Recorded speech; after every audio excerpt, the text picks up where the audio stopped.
Hello my dear friends, मैं विवेक कुमार रोजाना की तरह लेकर उपस्थित हूँ today's current affairs GK MCQs. मेरे प्यारे साथियों, आज हम 28 जून 2020 वार रविवार के करंट अफेयर की बात करते हैं। और आज का करंट अफेयर शुरू करने से पहले हम बताते हैं कल के हमारे क्वेश्चन ऑफ द डे के आंसर का।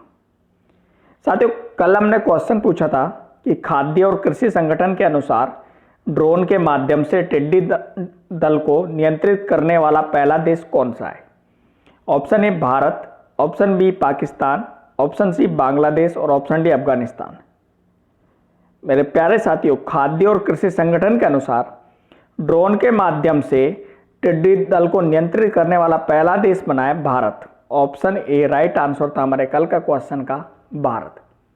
साथियों, अभी वर्तमान में हुआ क्या है कि कोरोना वायरस तो महामारी चल रही थी, उसी के साथ साथ राजस्थान राज्य में टिड्डी दल ने भी हमला कर दिया, जिससे राजस्थान राज्य की अधिकांश फसलें चौपट कर दी गई। तो उस टिड्डी दल को नियंत्रित करने के लिए ड्रोन के माध्यम से निगरानी करने वाला जो पहला देश बना वो कौन सा बना? Bharat. Option A right answer था हमारे इस क्वेश्चन का। मेरे साथियों, उपकरण आयात करने की सीमाओं में वृद्धि के साथ कृषि सहयोग और किसान कल्याण विभाग डैक एंड एफडब्ल्यू के मशीनीकरण और प्रौद्योगिकी विभाग ने टिड्डी नियंत्रण के लिए स्वदेशी vehicle mounted ULV ultra low volume sprayer विकसित करने के लिए पहल शुरू की है। और स्वदेशी रूप से विकसित इस प्रोटोटाइप ने परीक्षणों को सफलतापूर्वक पूरा किया है। साथियों, यह जो परीक्षण है ये राजस्थान राज्य के अजमेर और अजमेर जिले में किए गए हैं। तो मेरे प्यारे साथियों, तो राइट आंसर हमारे कल का क्वेश्चन का ऑप्शन ए था, भारत। हाथों की लकीरों पर ज्यादा विश्वास नहीं किया करो। हाथों की लकीरों पर ज्यादा विश्वास नहीं किया करो, क्योंकि नसीब उनका भी होता है जिनके हाथ नहीं होते। क्योंकि नसीब उनका भी होता है जिनके हाथ नहीं होते। और इसी मोटिवेशन के साथ हम शुरू करते हैं आज का हमारा करंट अफेयर्स जीके क्वेश्चन संख्या फर्स्ट से। क्वेश्चन संख्या फर्स्ट है कि हर साल विश्व स्तर पर सूक्ष्म, लघु एवं मझोले आकार के उद्यमों का दिवस यानी कि एमएसएमई डे कब मनाया जाता है? ऑप्शन ए 25 मई को, ऑप्शन बी 31 मई को, ऑप्शन सी 14 जून को और ऑप्शन डी 27 जून को। मेरे प्यारे साथियों, सूक्ष्म, लघु एवं मझोले आकार के उद्यमों का दिवस यानी कि micro, small and medium size enterprises day कब मनाया जाता है? और वह मनाया जाता है 27 जून को। ऑप्शन डी हमारा राइट आंसर है आज के इस क्वेश्चन का, 27 जून। साथियों मेरे, इस दिन को संयुक्त राष्ट्र द्वारा सतत विकास और वैश्विक अर्थव्यवस्था में लोगों के योगदान के लिए सार्वजनिक जागरूकता बढ़ाने के लिए मनाया जाता है। सूक्ष्म, लघु और मध्यम आकार के उद्यम इस दिन को स्थानीय और वैश्विक अर्थव्यवस्था में उनके काम को चिन्हित करने के लिए मनाते हैं। और ये उद्यम जो आमतौर पर 250 से कम व्यक्तियों को रोजगार देते हैं और दुनिया भर में अधिकांश अर्थव्यवस्था की एक मजबूत कड़ी साबित होते हैं। तो साथियों मेरे, एमएसएमई डे 27 जून को मनाया जाता है। बात करें इसके इतिहास की कि यह दिवस का इतिहास क्या है, तो साथियों संयुक्त राष्ट्र महासभा द्वारा ने 6 अप्रैल 2017 को आयोजित अपने 74वें पूर्ण अधिवेशन में सतत विकास लक्ष्यों को प्राप्त करने तथा सभी के लिए नवोन्मेषण एवं स्थायी कार्य को बढ़ावा देने में सूक्ष्म, लघु एवं मझोले आकार के उद्यमों के महत्व को स्वीकारते हुए प्रत्येक वर्ष 27 जून को यह दिवस मनाए जाने की घोषणा की थी। और तभी से प्रत्येक वर्ष 2017 से यह दिन प्रत्येक वर्ष 27 जून को मनाया जाता है। नेक्स्ट क्वेश्चन संख्या 2, निम्न में से कौन से देश फीफा महिला विश्व कप 2023 की मेजबानी करेंगे? ऑप्शन ए भारत और पाकिस्तान, ऑप्शन बी ऑस्ट्रेलिया और न्यूजीलैंड, ऑप्शन सी दक्षिण कोरिया और स्विट्जरलैंड और ऑप्शन डी स्वीडन और स्पेन। तो मेरे प्यारे साथियों, फीफा महिला विश्व कप 2023 की जो मेजबानी मिली है वो मिली है ऑस्ट्रेलिया और न्यूजीलैंड को। ऑप्शन बी राइट आंसर है, ऑस्ट्रेलिया एवं न्यूजीलैंड को मेजबानी मिली है। तो ये दोनों देश इस फीफा महिला विश्व कप 2023 की मेजबानी करेंगे। साथियों, पहला देश कौन सा है? ऑस्ट्रेलिया। दूसरा देश कौन सा है? न्यूजीलैंड। साथियों, फुटबॉल फेडरेशन ऑस्ट्रेलिया और न्यूजीलैंड फुटबॉल द्वारा संयुक्त प्रस्ताव को जो है वो फीफा के सामने पेश किया गया। फीफा परिषद के सदस्य द्वारा वोट डाले गए और 35 जो वोट है उनमें से 22 वोट इन दोनों को मिले। इसमें कोलंबाई फुटबॉल एसोसिएशन को कितने? 13 वोट मिले थे। तो फीफा महिला विश्व कप 2023 में 32 टीमों के साथ, यानी कि 32 टीमों के साथ होने वाला पहला संस्करण होगा और ये साथ ही साथ इनके द्वारा आयोजित होने वाले, इनकी मेजबानी में आयोजित होने वाला भी पहला टूर्नामेंट होगा। साथियों, मेरे बात की जाए फीफा की, फीफा का फुल फॉर्म है federation international D football association. इसकी स्थापना 21 मई 1904 को हुई थी। फीफा का मुख्यालय ज्यूरिख स्विट्जरलैंड में है और इसके वर्तमान अध्यक्ष जियानानी इन्फेंटिनो है और इसके सदस्य कितने हैं? 82 सदस्य राष्ट्र इसके सदस्य हैं। नेक्स्ट क्वेश्चन संख्या 3, निम्नलिखित में से किस राज्य की सरकार ने राज्य के उद्योगों में नए निवेश को आकर्षित करने के लिए महापरवाना योजना शुरू की है? Option A Rajasthan, option B Uttar Pradesh, option C Maharashtra, option D Karnataka. साथियों, मेरे राज्य के उद्योगों में नए निवेश को आकर्षित करने के लिए महापरवाना योजना जो शुरू की है वो शुरू की है महाराष्ट्र राज्य ने। ऑप्शन हमारा सी राइट आंसर है इस क्वेश्चन का। महाराष्ट्र राज्य ने महापरवाना योजना शुरू की है और यह योजना, महापरवाना योजना जो शुरू की गई है, यह योजना एकल खिड़की क्लियरेंस प्रणाली की सुविधा प्रदान करेगी, यानी कि single window clearance facility provide करेगी। साथियों, बात की जाए महापरवाना योजना के मुख्य बिंदुओं की, तो इनमें इस योजना के अंतर्गत 50 करोड़ या उससे अधिक के निवेश प्रस्तावों वाली कंपनियों को आश्वासन पत्र, यानी कि महापरवाना के साथ कई विभागों से ली जाने वाली मंजूरी में छूट दी जाएगी। साथ ही साथ इन कंपनियों को महाराष्ट्र उद्योग व्यापार और निवेश सुविधा सेल एकल खिड़की प्रणाली से आवेदन करना होगा और 48 घंटों के भीतर ऑनलाइन अनुमति मिलेगी। साथियों, महापरवाना के तहत नामांकित उद्योगों को 25 विभिन्न वैधानिक अनुमति और अन्य राज्य विभागों से 30 दिनों के भीतर मंजूरी दी जाएगी और यदि 30 दिनों के भीतर मंजूरी प्रदान नहीं की जाती है तो इसे स्वचालित रूप से मंजूरी दे दी जाएगी। साथियों, मेरे इसकी बात की जाए आगे, तो नेक्स्ट हमारा क्वेश्चन है 4 कि किस राज्य की सरकार ने पशुपालकों के लिए गोधन न्याय योजना शुरू की है? Option A Gujarat, option B Haryana, option C Rajasthan, option D Chhattisgarh. तो मेरे प्यारे साथियों, गोधन न्याय योजना जो शुरू की गई है वो शुरू की गई है छत्तीसगढ़ राज्य में। ऑप्शन डी हमारा राइट आंसर है, छत्तीसगढ़ राज्य में गोधन न्याय योजना शुरू की गई है। यह जो योजना है गोधन न्याय योजना, इसको छत्तीसगढ़ राज्य के हरेली से शुरू किया जाएगा। हरेली जो है वहां पर एक त्यौहार मनाया जाता है और वो मनाया जाएगा 21 जुलाई को। तो 21 जुलाई से ये योजना शुरू हो जाएगी। मेरे साथियों, ये इस योजना के अंतर्गत सरकार क्या करेगी? किसानों से गाय का गोबर खरीदेगी और गाय का गोबर खरीदकर उससे क्या वर्मी कंपोस्ट खाद बनाएगी, जिसे बाद में किसानों, वन विभाग और उद्यानिकी विभाग को दिया जाएगा। साथियों, इसी के साथ छत्तीसगढ़ राज्य, जिसके मुख्यमंत्री बघेल, छत्तीसगढ़ राज्य देश का पहला ऐसा राज्य होगा जो कि गाय का गोबर खरीदेगा। नेक्स्ट क्वेश्चन संख्या 5, निम्न में से किस फुटबॉल क्लब ने इंग्लिश प्रीमियर लीग 2019-20 का खिताब जीता है? Option A Liverpool, option B Manchester City, option C Manchester United, option D Chelsea club. तो साथियों, मेरे इंग्लिश प्रीमियर लीग 2019-20 का जो खिताब जीता है वो जीता है लिवरपूल ने। ऑप्शन ए हमारा राइट आंसर है, लिवरपूल ने।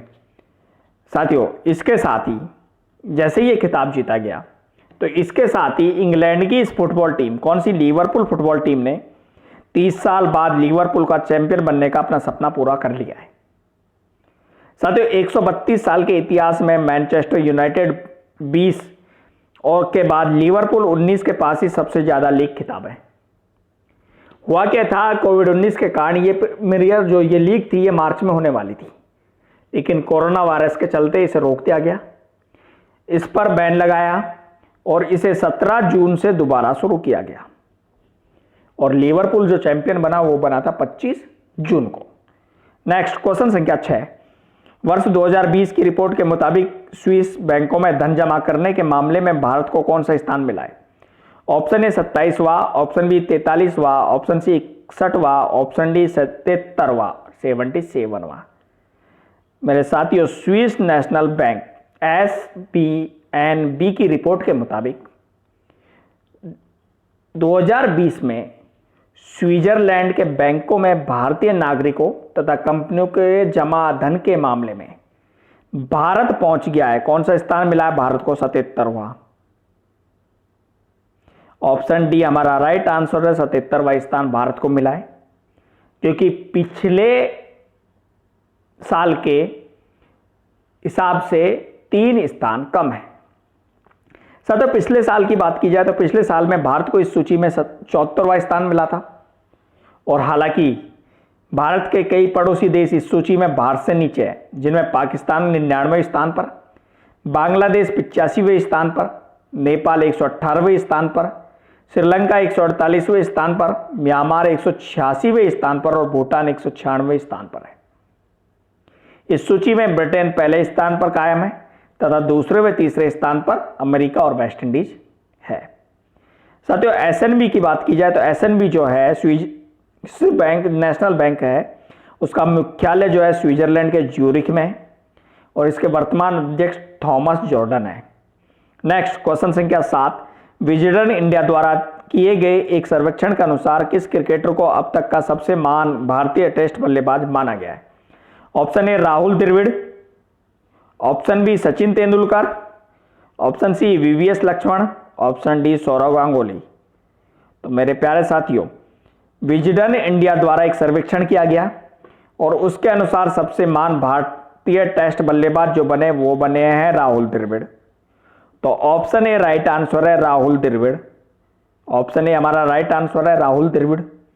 साथियों, मेरे राहुल द्रविड़ ने इस सर्वेक्षण के अंतिम दौर की वोटिंग में सचिन तेंदुलकर को हरा दिया है और सचिन तेंदुलकर को हराकर, मास्टर ब्लास्टर सचिन तेंदुलकर को हराकर चाइना की दीवार के नाम से मशहूर राहुल द्रविड़ ने यह खिताब अपने नाम कर लिया है। कुल 11,400 प्रशंसकों ने अंतिम दौर की वोटिंग में भाग लिया, जिसमें द्रविड़ को 52% वोट मिले। पोल के शुरुआती दौर में 16 अन्य महान भारतीय बल्लेबाजों को शामिल किया गया था, जिसमें सुनील गावस्कर और विराट कोहली भी शामिल थे। साथियों, सचिन तेंदुलकर ने जहां विराट को पछाड़ा तो सुनील गावस्कर से ज्यादा लोगों ने द्रविड़ को पसंद किया। वहीं दूसरी ओर गावस्कर ने मामूली अंतर से कोहली को प्ले ऑफ में तीसरे स्थान के लिए हराया। नेक्स्ट क्वेश्चन संख्या 8, अमेरिका की अंतरिक्ष एजेंसी नासा ने किस अमेरिकी इंजीनियर के नाम पर अपने मुख्यालय का नाम बदलने का निर्णय लिया है? ऑप्शन ए डोनाल्ड सी बॉक्सान, option B Mary W Jackson, option C Gary Clinton, option D वत्सा वी वाटसन। तो साथियों, मेरे अमेरिका की अंतरिक्ष एजेंसी जिसका मुख्यालय स्विट्जरलैंड में, मेरे प्यारे साथियों वाशिंगटन डीसी में। मैं तो पूछ रहा था कि आप लोगों को कितना याद है। अमेरिका की अंतरिक्ष एजेंसी नासा जिसका मुख्यालय वाशिंगटन डीसी में, उसने अपने मुख्यालय का नाम बदलने की घोषणा की है और मुख्यालय का नाम अमेरिकी इंजीनियर मैरी डब्ल्यू जैक्सन के नाम पर बदला जाएगा। ऑप्शन बी हमारा राइट आंसर है मैरी डब्ल्यू जैक्सन। साथियों, मैरी डब्ल्यू जैक्सन जो है वो पहली अफ्रीकी अमेरिकी महिला इंजीनियर है। राष्ट्रपति ट्रंप ने साल 2019 में hidden figures congressional gold medal act पर हस्ताक्षर किए और जिससे मरणोपरांत जैक्सन जॉनसन, वॉन और क्रिस्टिन डार्डन को सम्मानित किया, जो 1967 में नासा के ह्यूमन कंप्यूटर्स पूल में शामिल थे। साथियों, बात करते हैं हम मैरी डब्ल्यू जैक्सन की। तो मैरी डब्ल्यू जैक्सन ने वर्ष 1942 में हैम्पटन यूनिवर्सिटी से गणित और भौतिकी विज्ञान में स्नातक की डिग्री हासिल की, जो कि ऐतिहासिक रूप से ब्लैक यूनिवर्सिटी है। साथियों, मैरी डब्ल्यू जैक्सन एक गणितज्ञ और एरोस्पेस इंजीनियर थी। उन्होंने नासा एजेंसी के लैगले रिसर्च सेंटर के अलग थलग पड़े वेस्ट एरिया कंप्यूटिंग यूनिट से नासा में अपने कैरियर की शुरुआत की थी। उन्हें वर्ष 1951 में national advisory committee for aeronautics द्वारा नासा में भर्ती किया गया था, जिसे नासा ने वर्ष 1958 में सफल बनाया था, जहां उन्होंने वर्ष 1985 में अपनी सेवानिवृत्ति तक काम किया था और जैक्सन का वर्ष 2005 में 83 साल की उम्र में निधन हो गया था। नेक्स्ट क्वेश्चन संख्या 9, वीर चक्र पुरस्कार से सम्मानित स्क्वाड लीडर रिटायर्ड परवेज जामस जी का निधन हो गया है। वह किस वर्ष सेना में शामिल हुए थे? ऑप्शन ए वर्ष 1962, ऑप्शन बी वर्ष 1963, ऑप्शन सी वर्ष 1965, ऑप्शन डी वर्ष 1966। साथियों, मेरे वीर चक्र से सम्मानित स्क्वाड लीडर परवेज जामस जी, उनका निधन हुआ, वो भी हम बताएंगे निधन कब हुआ था। अरे साथियों, मेरे निधन तो 1985 में हुआ था, लेकिन वो सेना में कब शामिल हुए थे? सेना में शामिल हुए थे 1965 में। ऑप्शन सी हमारा राइट आंसर है, 1965 में वो सेना में शामिल हुए थे। और साथियों, मेरे परवेज जासमी को वर्ष 1971 के भारत पाकिस्तान युद्ध के दौरान पराक्रम के साथ वीरता के लिए वीर चक्र से सम्मानित किया गया था। दिसंबर 1971 की बात की जाए तो दिसंबर 1971 में पाकिस्तान के खिलाफ ऑपरेशन के दौरान फ्लाइट लेफ्टिनेंट परवेज रुस्तम जाम्स जी एक हेलीकॉप्टर इकाई उड़ा रहे थे, जिस पर दुश्मन द्वारा 2 बार मशीन गन और 2 बार मोर्टार से हमला किया गया, लेकिन उन्होंने अपना अद्भुत शौर्य और चतुराई का प्रदर्शन करते हुए वह हेलीकॉप्टर वापस अपनी सीमा में ले आए थे। नेक्स्ट और आज का हमारा अंतिम क्वेश्चन संख्या 10 की निम्न में से किसने जीवाणु कोशिका झिल्ली को नष्ट करने वाले नैनोजाइम्स विकसित किए हैं? ऑप्शन ए जवाहरलाल नेहरू विश्वविद्यालय, ऑप्शन बी भारतीय प्रौद्योगिकी संस्थान दिल्ली, ऑप्शन सी भारतीय आयुर्विज्ञान संस्थान बेंगलुरु और ऑप्शन डी भारतीय विज्ञान संस्थान बेंगलुरु। तो मेरे प्यारे साथियों, जीवाणु कोशिका झिल्ली को नष्ट करने वाले नैनोजाइम जो विकसित किए हैं वो विकसित किया है भारतीय विज्ञान संस्थान बेंगलुरु ने। ऑप्शन डी हमारा राइट आंसर है, भारतीय विज्ञान संस्थान बेंगलुरु ने नैनोजाइम्स विकसित किए। साथियों, मेरे नैनोजाइम्स जो है वो नैनोजाइम्स क्या है, फास्फोलिपिड्स को लक्षित करके बैक्टीरिया कोशिका झिल्ली को नष्ट कर देते हैं। साथियों, नैनोजाइम्स की बात की जाए तो नैनोजाइम्स नैनो मटेरियल्स होते हैं जो विभिन्न प्रकार के जीवाणु की कोशिका झिल्ली को नष्ट करने और तोड़ने के लिए जाने जाते हैं, जिनसे बीमारियां उत्पन्न होती है। नैनोजाइम्स पर अध्ययन माइक्रोबायोलॉजी और सेल बायोलॉजी विभाग और अकार्बनिक और भौतिक रसायन विभाग द्वारा किया गया था और इसे एसिसस अप्लाइड बायो मटेरियल्स के जर्नल में प्रकाशित किया गया था। तो मेरे प्यारे साथियों, ये था आज का हमारा करंट अफेयर्स जीके के 10 MCQs जो कि आपको डेली हमारे यूट्यूब चैनल यूवी कॉम्पिटिशन्स पर मिलते हैं। साथियों, अब ये बात करते हैं आज के क्वेश्चन ऑफ द डे की। तो आज का हमारा क्वेश्चन ऑफ द डे कि भारत सरकार ने अंतरिक्ष प्रौद्योगिकी के प्रभावी सामाजिक आर्थिक उपयोग के लिए इन स्पेस के गठन का फैसला किया है। इन स्पेस का पूर्ण रूप क्या है? Option A Indian national space promotion and authorisation centre, option B है Indian national space power and authorisation centre, option C है international space promotion and authorisation centre और ऑप्शन डी है Indian space promotion and authorisation centre. और मेरे प्यारे साथियों, इस question का आंसर आपको कमेंट बॉक्स में देना है, हमें आपके उत्तर का इंतजार रहेगा। साथियों, मेरे वीडियो पूरा देखा करिए, वीडियो पूरा देखेंगे आपके लिए अत्यंत महत्वपूर्ण वीडियो है हमारा ये। और साथियों, अगर वीडियो आपने पूरा देखा है, कंप्लीट वीडियो देखा, तो आपको अच्छा वीडियो जरूर लगा होगा। तो प्लीज वीडियो अच्छा लगा तो एक लाइक जरूर कर दीजिए और लाइक के साथ साथ साथियों क्वेश्चन ऑफ द डे का आंसर जरूर दीजिए, कमेंट जरूर कीजिए। कमेंट आपका अच्छा बुरा कमेंट हमारे लिए अत्यंत महत्वपूर्ण है, जो हमें कुछ नया करने को प्रेरित करेगा। साथियों, वीडियो अच्छा लगा है तो हमारे यूट्यूब चैनल को प्लीज़ एक बार सब्सक्राइब जरूर कर दीजिए।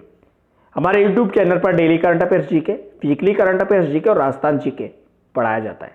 थैंक यू सो मच, धन्यवाद। मिलते एक नए